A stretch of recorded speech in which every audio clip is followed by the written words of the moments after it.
Halo guys, hari ini saya nak tunjukkan berapakah ketinggian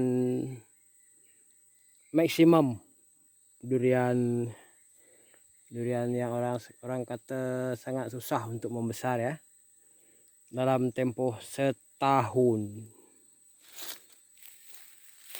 Yang ini pernah saya tunjukkan ya. Ini pernah saya tunjukkan dahulu. Durian tinggi 1 meter 3 bulan. Saya pun lupa dia punya tajuk. Lebih kurang macam itulah. Itu dia punya perbandingan yang satu ini ya. Yang satu ini. Yang itu dulu 3 tahun tinggi 3 kaki, sekarang udah naik sedikit lah. Tapi ini sekadar eksperimen ya, eksperimen. Ini musang king, saya beritahu tuan-tuan. Mula-mula saya tidak berminat untuk mengukur ketinggian dia ya. Tapi saban kali saya ambil dia punya pucuk ini. Ini bukan tinggi ini dulu ya, dia punya pucuk ini tinggi sampai sana. Untuk dibuat benih. Apabila kita potong sini akan keluar tunas macam ini ya. Potong sini keluar sini, potong sini. Sini pun ada keluar ya, ini mata tunas ini. Sudah banyak kali saya ambil untuk buat mata tunas, tapi saya terlupa untuk mengukur. Jadi hari ini saya akan mengukur ketinggian dia ya. Saya akan mengukur ketinggian dia. Ini batang ini.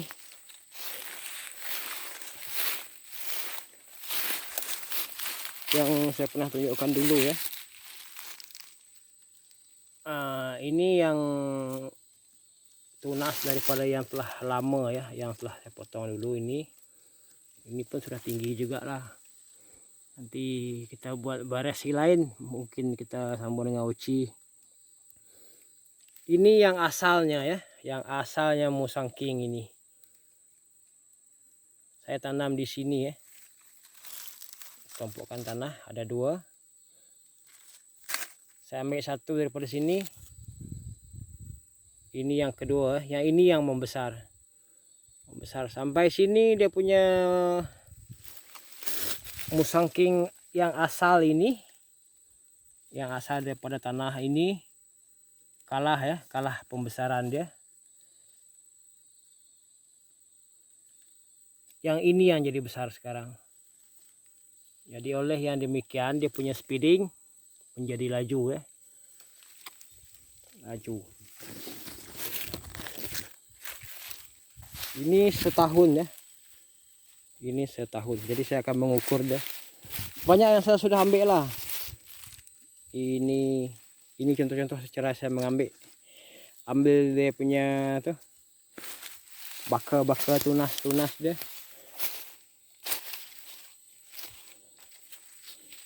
Bawah sana banyak yang saya sudah ambil ya. Ini semua hujung-hujung dia yang saya sudah ambil. Potong-potong cantumkan.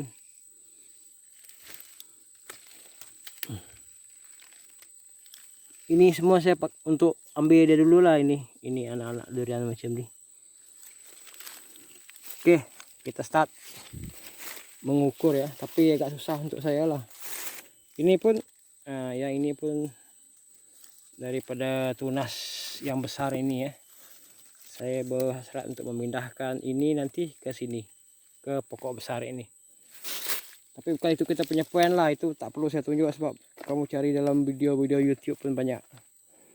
Hari ini saya bawa measuring tape ya. Tapi saya tidak tahu macam mana cara nak tunjukkan sambil bekerja dengan sebelah tangan. Oke. Kita start dari bawah naik ke atas.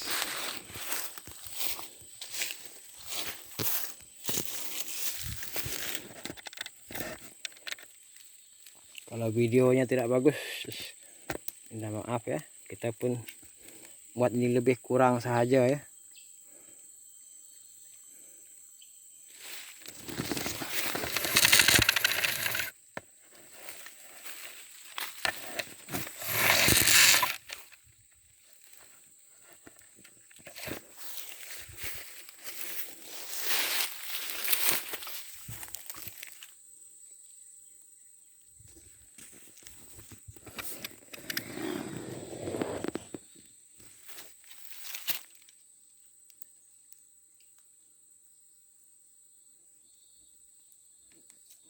Boleh nampak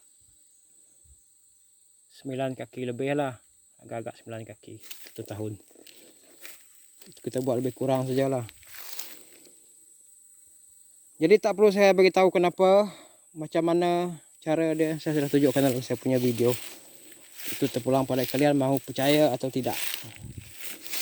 Ini saya tunjukkan ya, saya tarik ke sana. Ini ada sedikit melepuh, dia merekah ya, saya tidak pasti boleh tengok ke tidak. Sini boleh tengok, ada merekah ya. Saya tarik ke sana, tapi itu tidak mengapa, dia akan sembuh dalam tempoh sebulan ataupun 2 bulan. Ini mulai dirawat, saya tidak risaukan itu.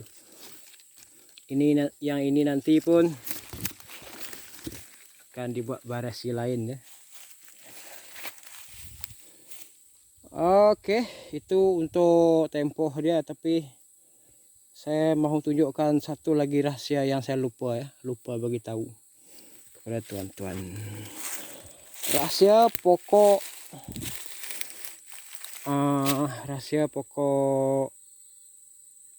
untuk berbuah ya.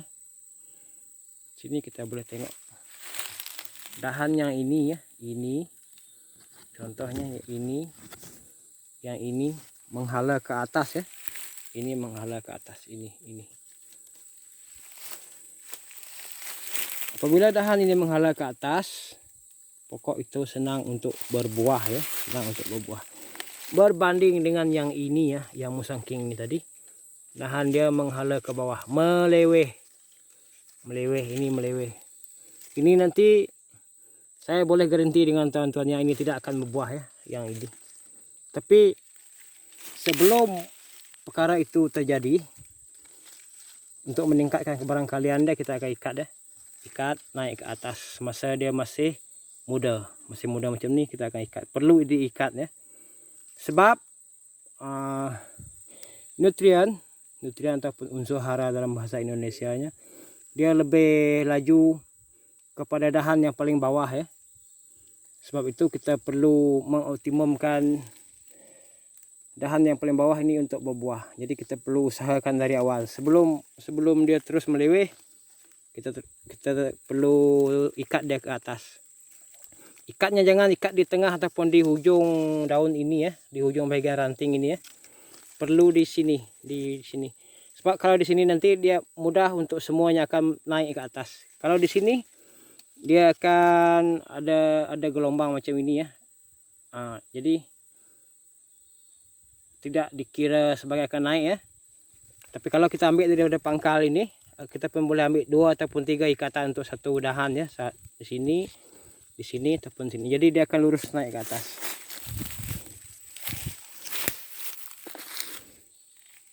Itu untuk pembuahan lah, itu cerita akan datang, itu sebagai tambahan saja. Oke, jadi hari ini saya cuma menyebut ya kelajuan sebatang pokok. Tapi ini jangan kamu kira untuk yang freestand ya, untuk yang solo dia tidak sama dengan yang pokok ini tadi ya. Sebab pokok ini ada anjakan daripada pokok yang saya telah tebang dulu.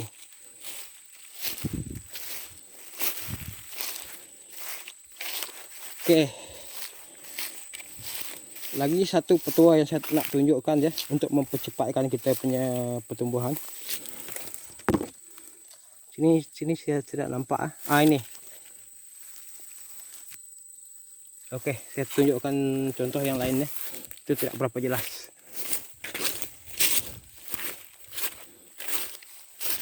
Oke, yang ini ya. Nah, ini musangking saya tanam sudah 3 tahun, masih tinggi ini. Jadi kita ukur berapa tinggi deh untuk 3 tahun.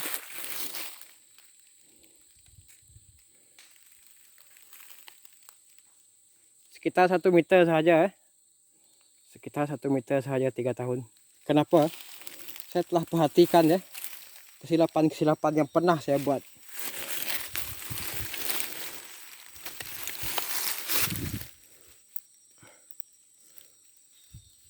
Yang pertama ini adalah ini ya. Ini daripada dia punya biji. Apabila kita tanam sampai ke paras ini, tahap pembesaran dia akan slow, perlahan. Jadi apabila kita tanam, kita perlu kambuskan tanah sampai ke paras ini. Sampai ke paras ini ya. Ini sampai sini. Ini. Saya tunjukkan, ini dia punya sahabatnya, kawan dia. Ini pun sampai sini juga. Ini daripada benih dulu sampai sini saya biarkan, saya tengok masih macam ini. Yang ini lagi teruk, lagi teruk daripada ini, langsung tidak bergerak. 3 tahun juga ini sama. Jadi untuk meningkatkan kelajuannya saya sudah prepare ini ya. Ini selepas saya mencantumkan ini nanti ke sini, semua ini ke sini, saya akan kambus sampai ini ya, sampai ini. Saya tunjukkan beberapa contoh terbaru ya, beberapa contoh terbaru yang saya buat. Saya buat uji kaji saya sendirilah. Walaupun saya tahu mungkin saya akan mengalami kerugian sebab benih musangking ini mahal ya. Tapi oleh karena saya buat sendiri, so tidak ada halangan lah untuk dalam kos pembelian. Oke, yang ini ya. Ini saya tanam dulu terus sampai sini ya. Tapi saya tidak mau tanam dia terlampau dalam lah, sampai sini saja. Kemudian saya cantumkan. Ini cantuman, kesan cantuman. Sampai sini saya tanam. Ini baru 6 bulan. Nah, tengok. Itu petua yang saya ketahui sendirilah. Itu tuan-tuan mau percaya atau tidak, itu terpulang. Sekarang tengok yang ini ya. Yang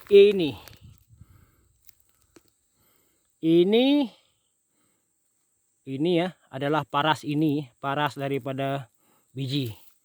Yang keluar biji nanti dia akan sampai sini. Yang ini perlu ditanam sampai paras ini ya. Jadi ini akan laju. Ini baru 3 bulan. 3 bulan. Sekarang bulan 10, saya tanam ini bulan 7. Sudah tinggi ini. Lebih kurang 2 kaki lebih. Nanti lepas saya cantumkan 3 batang ini dengan ini, perlu dikambus sampai ini ya, sampai ini. Orang mengajar jangan jangan kambus ini sampai sini ya. Jangan kambus tanah sampai sini, nanti pembesaran dia perlahan.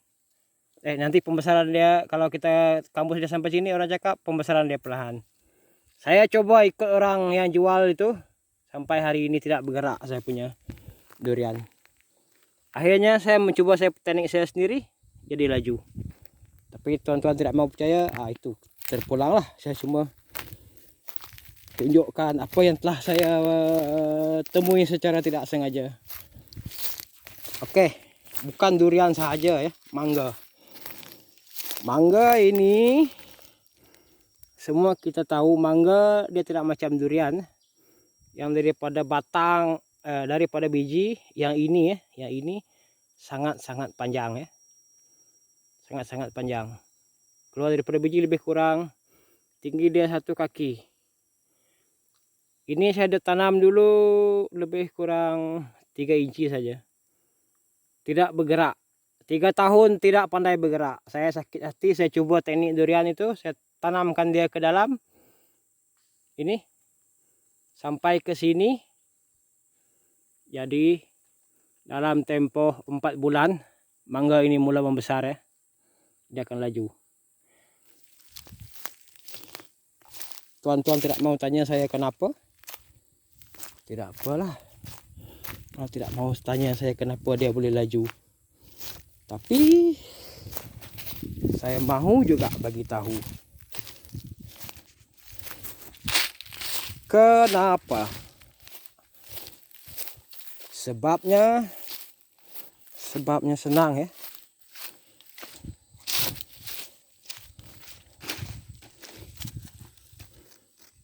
Ini nanti sebab yang ini adalah kawasan kritikal pengakaran ya.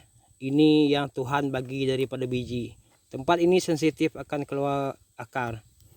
Apabila akar dia sampai ke sini tumbuh, secara logiknya daripada fisik, biologi, kimia saya pun tidak tahu unsur apa. Apabila ini kena dengan tanah, dia akan keluar akar. Apabila akar dia banyak, so dia akan membesar lah.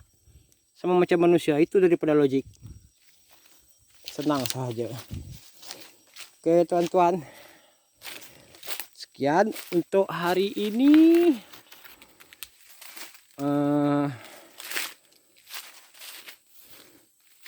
Saya nak tunjukkan ya.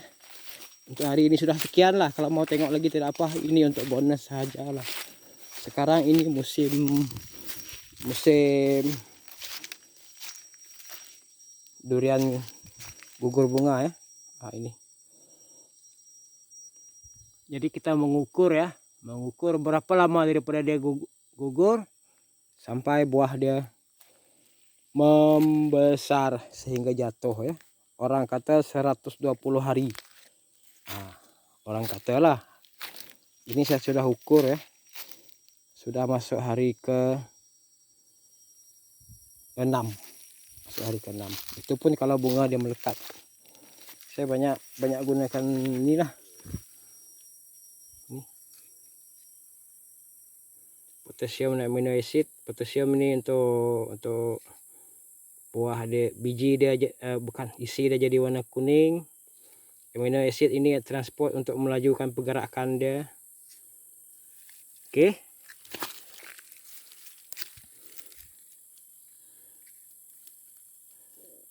Ini kalsium dengan boron. Kalsium untuk memudahkan penyerapan dan juga untuk buntut durian itu tidak merekah dan juga menguatkan dia punya dahan daripada tidak patah ya. Boron ini untuk membuat bentuk dia tidak bengkang-bengkok lah boron ini.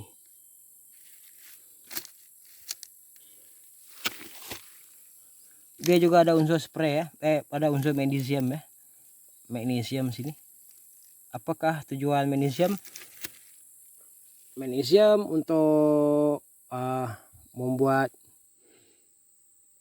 dia punya kulit nampak hijau ya. Sebab orang kalau tengok kulit durian kuning orang tidak mau beli. Itu satu. Yang kedua, tujuan magnesium adalah bagi memudahkan akar menyerap kalsium. Sebab kalsium ini unsur yang paling slow dalam pokok ya, dia bergerak. Bukanlah pokok dalam manusia juga dia paling perlahan bergerak lah. Untuk dia sampai ke atas sana. Ini pokok ini tinggi mau 50 kaki. Dan itu juga bagi menambahkan magnesium ini saya pakai ini garam Epsom salt, magnesium sulfate. Yang ini jenis yang kita bancuh, ianya akan mudah lah diserap oleh pokok durian. Terutamanya jenis durian lah, jenis yang berbunga. Oke. Itu durian. Ini dabai. Dabai dia lain sedikit lah dari dia punya ilmu. Saya tidak mau cerita dabai lah, sebab kalau orang lain tengok macam orang Indonesia, orang Sabah, dia takkan faham lah. Dabai ini saya akan ceritakan dalam bahasa Iban Sarawak. Nanti saya akan tunjukkan macam mana cara pembajaan Dabay.